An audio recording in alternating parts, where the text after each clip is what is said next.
উদ্বোধন করা হয়েছে। উদ্বোধনী খেলায় অংশ নেয় আয়ান আরিয়ান ফুটবল একাদশ নবীগঞ্জ বনাম দিয়া স্পোর্টিং ক্লাব মৌলভীবাজার সদর। খেলায় নির্ধারিত সময়ে কোনো পক্ষই গোল করতে না পারায় টাই ব্রেকারে গড়ায়।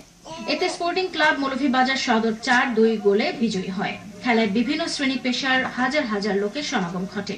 উক্ত খেলা প্রধান অতিথি হিসেবে উদ্বোধন করেন নবীগঞ্জ উপজেলা পরিষদের চেয়ারম্যান আলমগীর চৌধুরী। বিশেষ অতিথি হিসেবে উপস্থিত ছিলেন নবীগঞ্জ পৌরসভার মেয়র অধ্যাপক তোফাজ্জল হোসেন চৌধুরী, নবীগঞ্জ থানার অফিসার ইনচার্জ মোহাম্মদ লিয়াকত আলী, উপজেলা আওয়ামী লীগের সাবেক সভাপতি অধ্যাপক মুজিবুর রহমান। এ সময় উপস্থিত ছিলেন হবিগঞ্জ প্রেস ক্লাবের সাবেক সভাপতি হারুনুর রশিদ চৌধুরী, সাবেক সভাপতি ও দৈনিক হবিগঞ্জের জনতার এক্সপ্রেস পত্রিকার সম্পাদক মোহাম্মদ ফজলুর রহমান, নবীগঞ্জ প্রেস ক্লাবের সাবেক সভাপতি ফখরুল আহসান চৌধুরী, চ্যানেল এস এর প্রতিনিধি রাকিল হোসেন।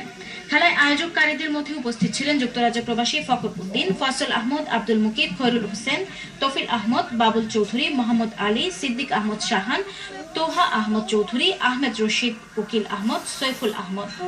এই টুর্নামেন্টে মোট 8টি দল অংশগ্রহণ করেছে।